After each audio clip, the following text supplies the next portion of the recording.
Hi friends, welcome to my channel. இன்றைக்கி ஒரு எல்லாத்துக்கும் தெரிஞ்சுக்கோங்களேன் அப்படின்னு சொல்லிட்டு ஒரு வீடியோ அப்டேட் பண்ணியிருக்கேன்.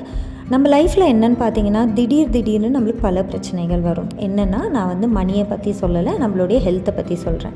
நல்லாவே இருப்போம். ஒரு நாள் பார்த்திங்கன்னா திடீர்னு கழுத்து வலி, கை வலி, கால் வலி, இடுப்பு வலி அப்படின்னு வரும். அது ஏன் வருதுன்னா, நம்மளுடைய பாடி நம்மளோட எமோஷன்ஸை கண்ட்ரோல் பண்ணுறனால நம்மளுக்கு வருது.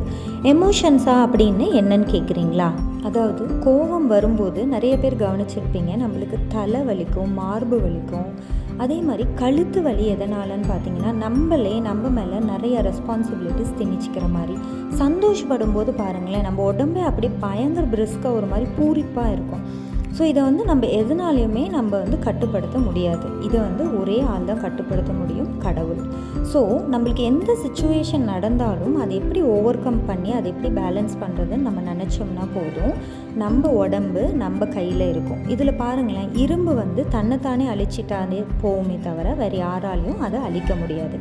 அந்த மாதிரி தான் நம்ம மைண்டு கிளியராக இருந்ததுன்னா நம்ம பாடியும் கிளியராக இருக்கும்.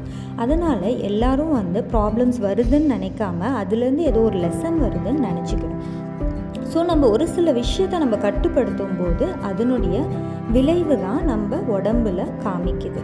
இது ஏன் நான் சொல்கிறேன் அப்படின்னா, ரீசெண்டாக ஒரு பேஷண்ட் வந்தாங்க. அவங்களுக்கு பல்லு வலி அப்படின்னு வந்தாங்க. நான் அதுக்கு ட்ரீட்மெண்ட் பண்ணும்போது நெக்ஸ்ட் டே இல்லை ஒரு 2 டேஸ் கழிச்சு அவங்க என்ன சொல்கிறாங்கன்னா, நான் பல்லு வலிக்கு ட்ரீட்மெண்ட் வந்தேன், பட் அதுக்கப்புறம் பார்த்தீங்கன்னா எனக்கு கழுத்து வலி அதிகமாகிடுச்சு, நீங்கள் போட்ட இன்ஜெக்ஷனில் ஏதோ ப்ராப்ளம் இருக்குது அப்படிங்கிறாங்க.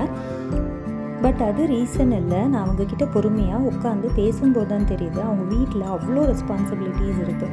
ஸோ அவங்கக்கிட்ட என்ன சொன்னேன்னா, மனசை விட்டு பேசுங்க, நல்லா தூங்குங்க, சரியாயிடும் அப்படின்னு நான் சொல்லி அனுப்பிச்சேன். ஸோ எல்லா விஷயத்துக்கும் நம்மக்கிட்டேயே சொல்யூஷன் இருக்குது. அதை எப்படி ஓவர் கம் பண்ணணும்னு ஒருத்தங்களும் தெரிஞ்சுக்கிட்டால் போதும். Thank you friends. இந்த மாதிரி வீடியோஸ்க்கு ரெகுலர் அப்டேட்ஸ்க்கு என்னோடய சேனலை சப்ஸ்கிரைப் பண்ணுங்கள். தேங்க்யூ, பாய்.